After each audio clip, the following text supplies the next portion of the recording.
Sinn Féiners raid and have cut the telegraph posts and pulled up the line between here and Dublin. Went down to the farm, and there Mr. Phillips told me they have seized the mansion house and post office and castle, and bloodshed going on. I should like 24 hours in command in Dublin. That was a diary entry from Lady Longford, with her reaction to hearing about the rising on the Tuesday after Easter in 1916. It reflected a common feeling of annoyance at the rising at the time, but that would change with the cruelty of the executions.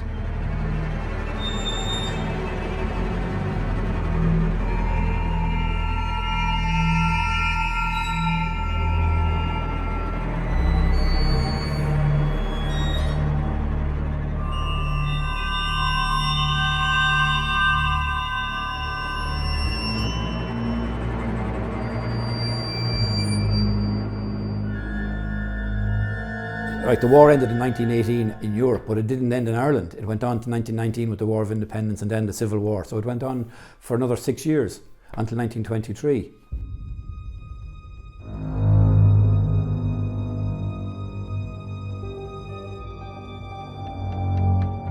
Attacks on the army and RIC around the country would rise as the aspiring nation moved towards independence.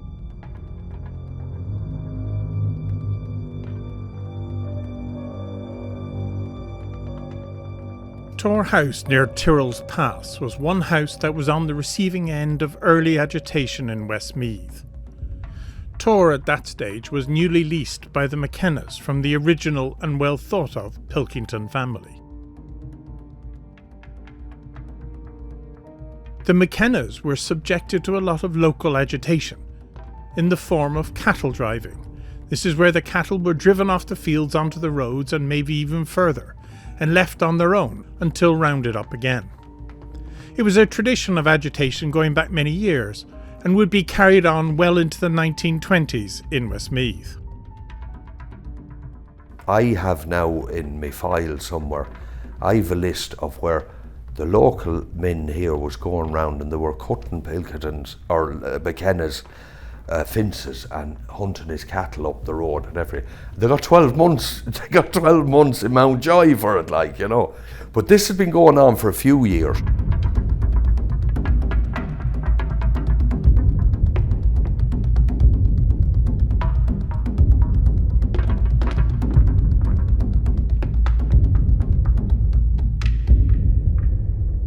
My father was born in 1913, so he was 8, I suppose, in 21, and he remembered well the Tans coming and taking him out of bed and looking for his brother Sean, you know, my uncle, and he had a hideout in the railway line, dug into the bank, and he used to sleep there at night while he was on the run from the Tans at the time.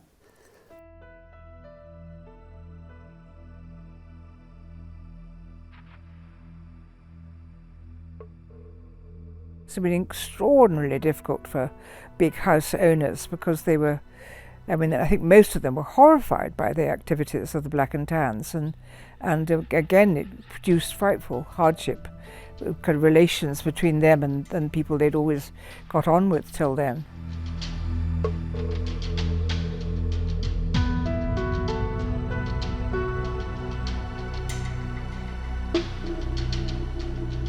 I used to hear my father saying anyway, there was a coachman, like horse and coach.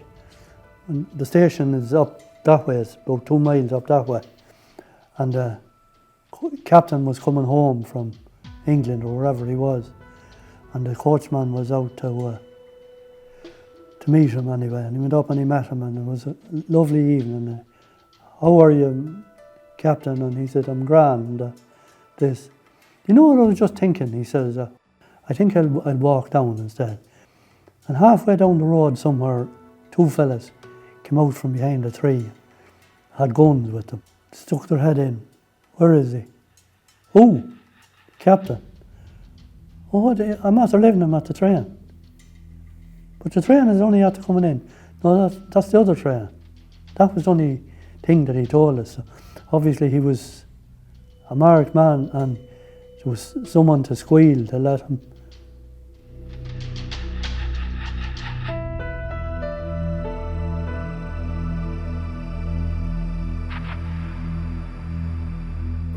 and they, with great uncle William, they landed up and threatening him, and he said, it's all right, lads, boys, I'm an old man, go ahead, shoot me.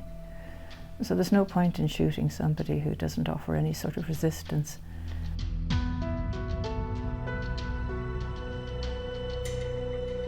I had an uncle then, Uncle John Kelly, who was brother of Bernie Kelly's, the Republican. And the British Army, or the Black and Tans, came to the house one day looking for Bernie. And John was there, and they knew Bernie was over in Quinns. And when the Tans left, he went across the field and into Quinns to tell them that they were on their way, you see. So Bernie got under the feather mattress, and Mrs. Quinn got in on top of him. And the British Army came, and John was there, and he was after Simran Tullybar and the rest of him.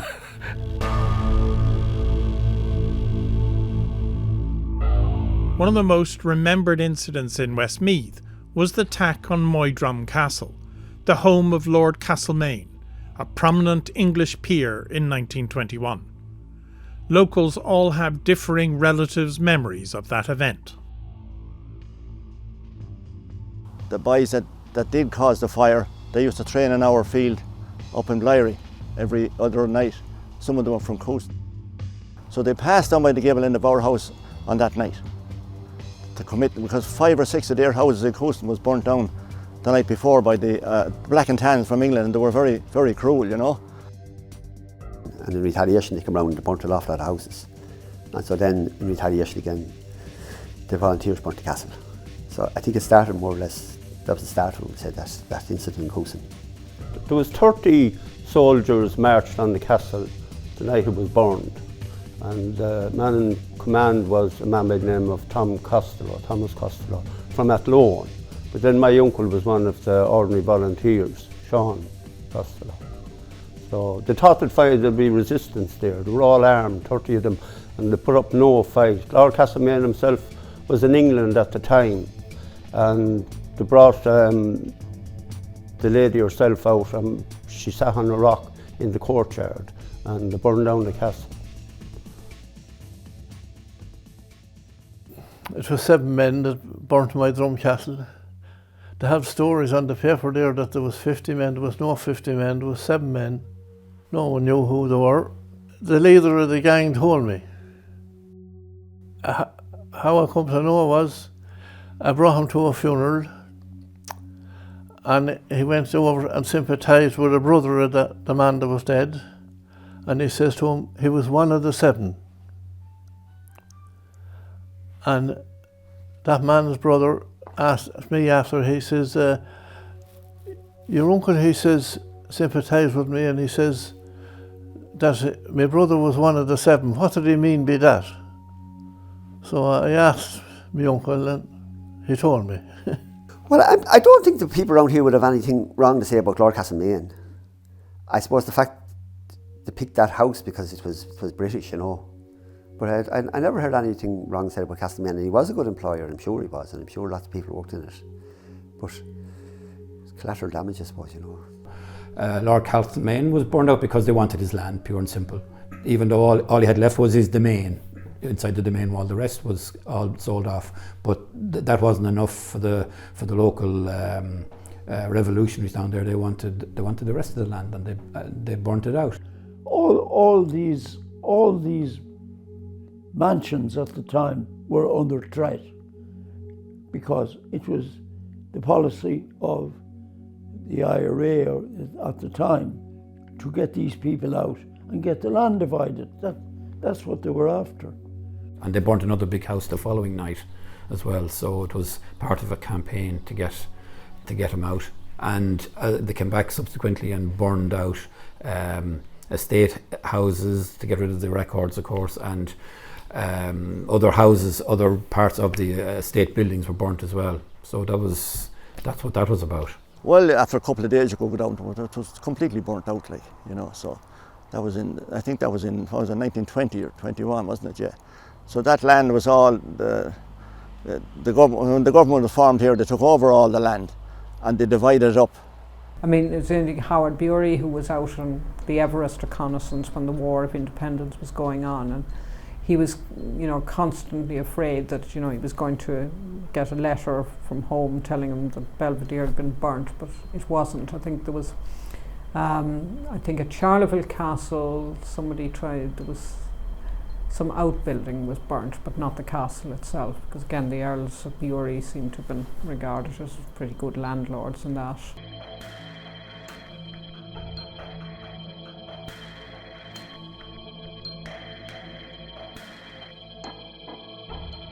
It was a very turbulent time. I don't think people realise generally how vicious and how turbulent the War of Independence and the Civil War were, how bitter, and so these felt under threat. You had 9 houses burnt in Westmeath during that period, and 9, between the Civil War of Independence and the Civil War. You had 9 big houses burnt in Westmeath. That there had been this kind of tradition, particularly among some of the very senior staff who tended to be Scottish, and they all left. So it did bring about changes, but it did become more difficult for them, and so you see the beginnings then of the end.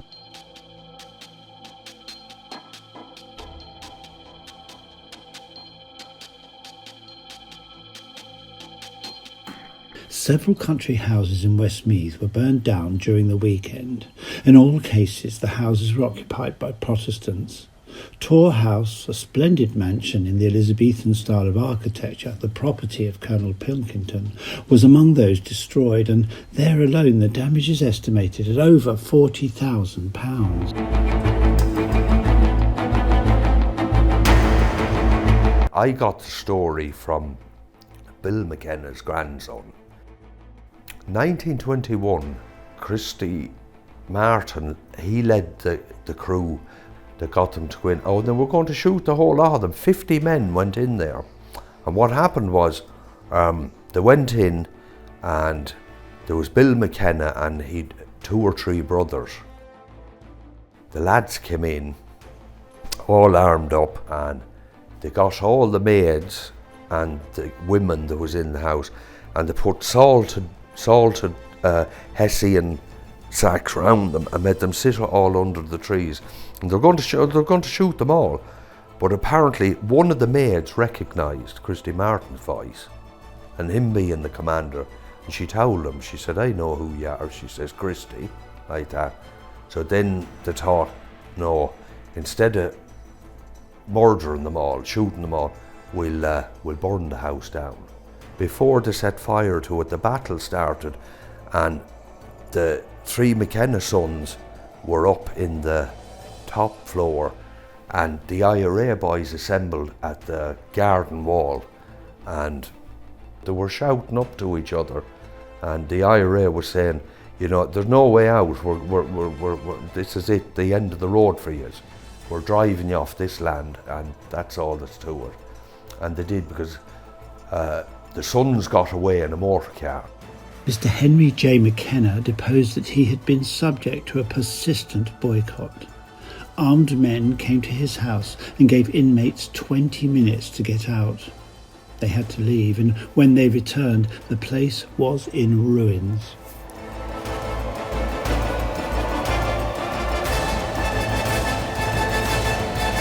But the fallout after the burning went on for years, because and you've got to, even now I was told to be very careful what I say, because there's conflicting stories. After independence, quite a number of the families do seem to have felt that this wasn't the place for them anymore. It wasn't. You did have the burning of a number of big houses around, and I think that kind of sent a message, that we're not really welcome here.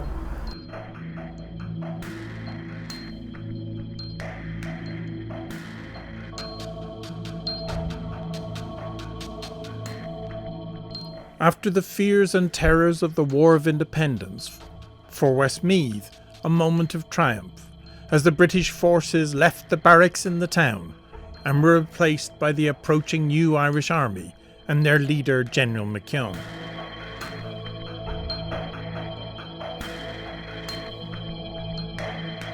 But this sense of celebration would be short-lived, as the country then plunged into a divisive civil war.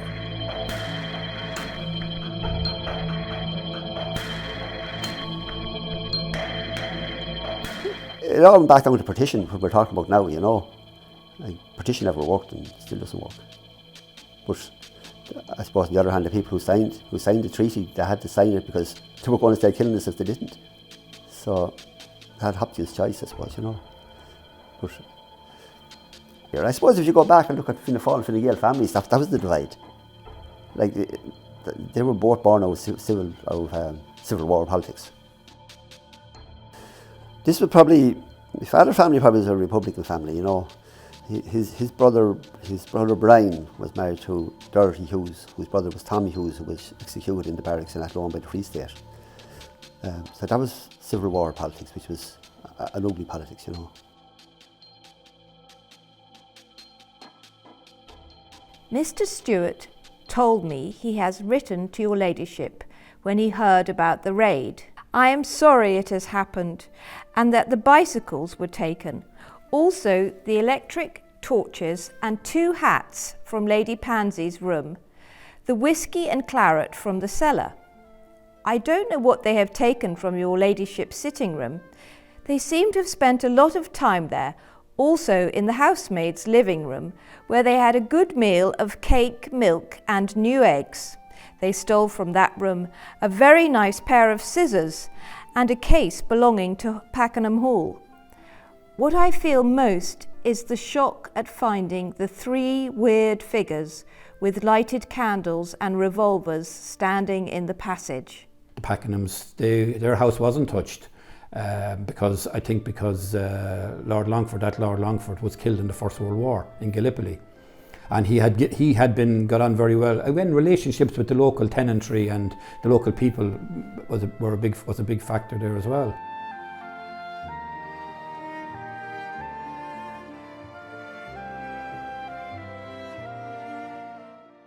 It is strange that in the middle of a civil war for the rights of a free Irish nation, that the big house owners who were under threat because of the perception of them as British saw themselves to be nothing but Irish. I've had in Ethiopian places, of course, people have said to me, "You're not Irish. I see you've got an Irish passport, but you're not Irish, are you?" And I say, "What do you mean?" "Well, listen to your voice. You're English. You've got an English voice." And they see just a simple relationship between accent and nationality and identity. I would reject that. My father was quite kind of simple-minded in a way, and just said, "Proud to be Irish," just like that. I knew the O'Muracle, who was, you know, a descendant of the kings of Leinster, but had been educated in England and served in the British Army. So yeah, it's kind of that whole thing of Irish blood and English heart. A lot of Catholic families, like the Nugents, say on Ballinlough. I was speaking to Nick Nugent out there, and he says, people think we're Blowens. He says, we're here longer than any of them. He says, we're here since, that land is in their family since Norman times, since the 1100s, when they come over with the Anglo-Normans, the Nugents, and they still have that land to this day. He says, and people think we're Blowens. Colonel Howard Bury was a unionist until, you know, the Irish Free State came into being. I'm not sure how he would have seen himself. I suspect he probably saw himself as British, but he lived in Ireland half a century. It was his home.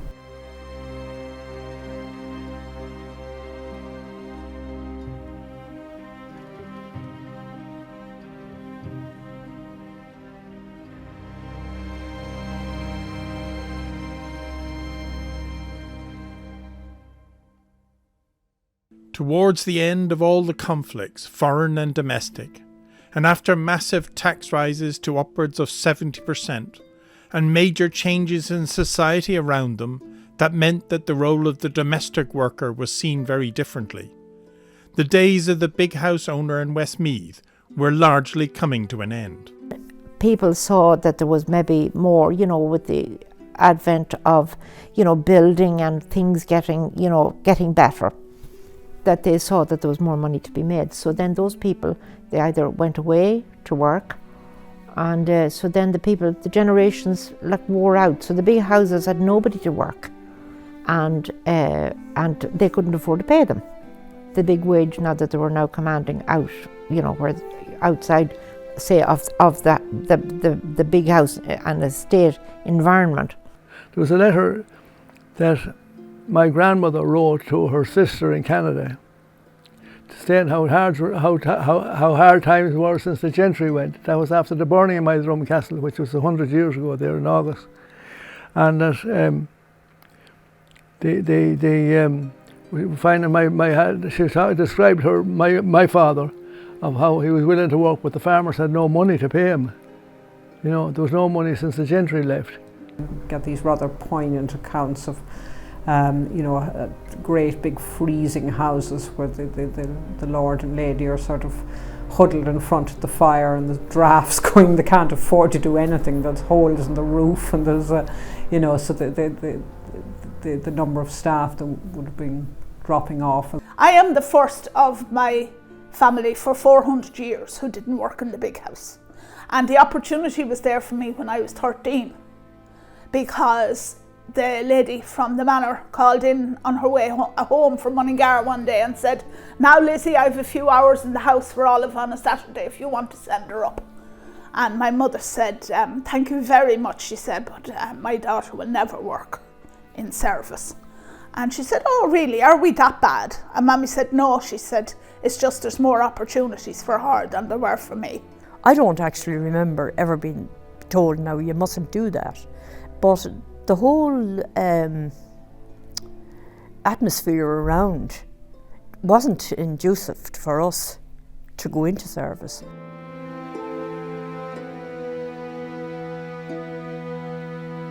As many of our interviewees looked back on the memories of their parents or their own experiences, despite what we might imagine would be their reaction of having served as servants in the big houses, surprisingly many had only good things to say. We tend to have a look back and we sort of shudder at the word servant and think, oh, that was a terrible thing. But they were servants, they weren't slaves, they were servants. They were paid, they did have a day off or a couple of days off.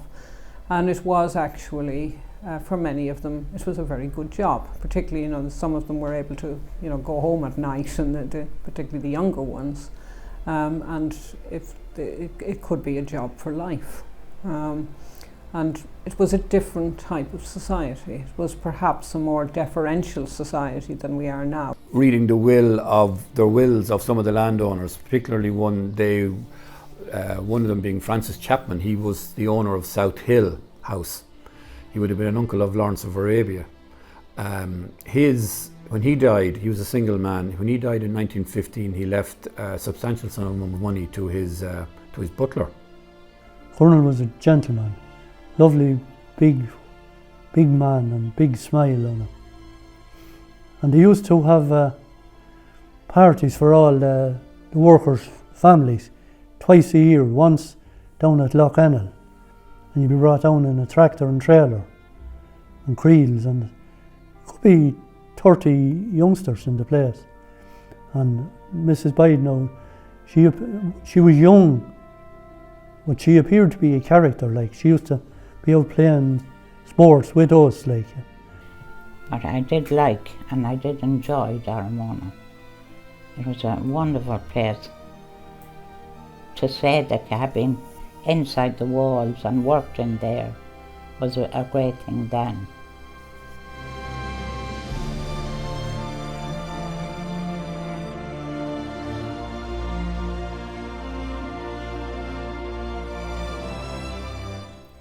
But to look at the house from the outside, it was a pity that anybody wrecked it the way they did. They took down wing after wing, and in olden days it must have been a beautiful place and gave lots of employment.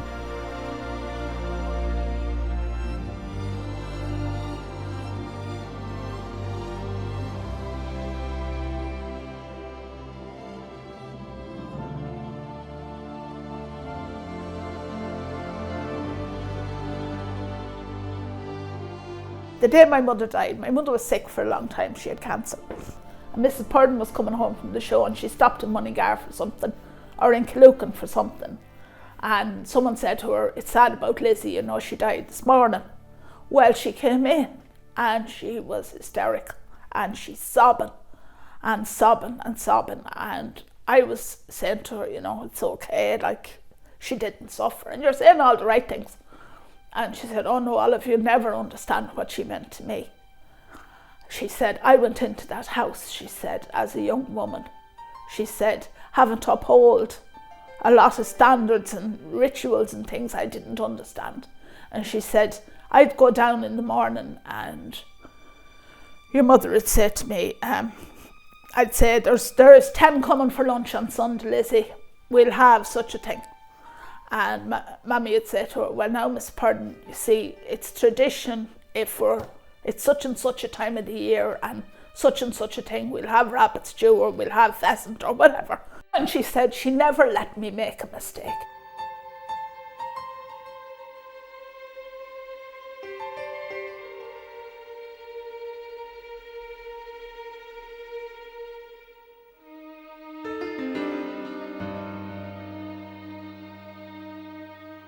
We cannot look back on all these memories of the past and judge them by our standards today. Those days were very different, and people had to work to support their families as they could. I would have everyone remember L.P. Hartley's famous opening line of his novel that perfectly sums up this series of videos and memories. The past is a foreign country. They do things differently there.